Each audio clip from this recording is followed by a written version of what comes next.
Des pères qui réclament le droit de garde de leurs enfants en alternance avec les mamans. Laetitia Fouque et Benoît Henrion ont rencontré l'un de ces pères qui luttent pour obtenir la garde de leur enfant. Un cas qui illustre la difficulté de la justice à trouver une solution équitable à ce type de situation.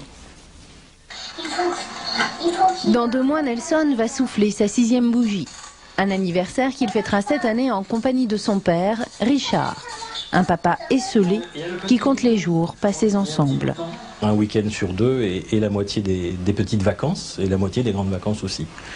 Ce qui est assez court dans la mesure où un week-end commence le vendredi soir et se termine le dimanche soir. Depuis 5 ans, Richard se bat pour que son foyer devienne l'hébergement principal de Nelson. La mère travaille, part souvent à l'étranger. Lui n'a jamais manqué une seule visite, a mis sa carrière entre parenthèses pour jouer son rôle de père. Moi, à ce moment-là, j'étais, ce qu'on peut dire pudiquement, en pré-retraite de cadre supérieur, c'est-à-dire totalement disponible.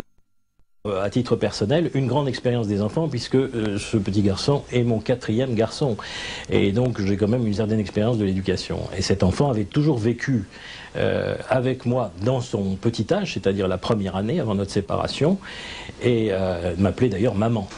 Des arguments qui n'ont pas convaincu. Même si, comme dans le cas de Nelson, elle le confie souvent aux nourrices, la mère reste le premier choix des juges. Je n'ai jamais eu l'impression d'avoir été considéré avec équité. Et malheureusement, en rejoignant l'association SOS Papa, je me suis aperçu que je n'étais qu'un élément parmi une foule d'autres papas qui étaient également en face de véritables dénis de l'autorité parentale conjointe. Des papas abandonnés qui sont sortis du silence cet après-midi en défilant dans les rues d'Amiens.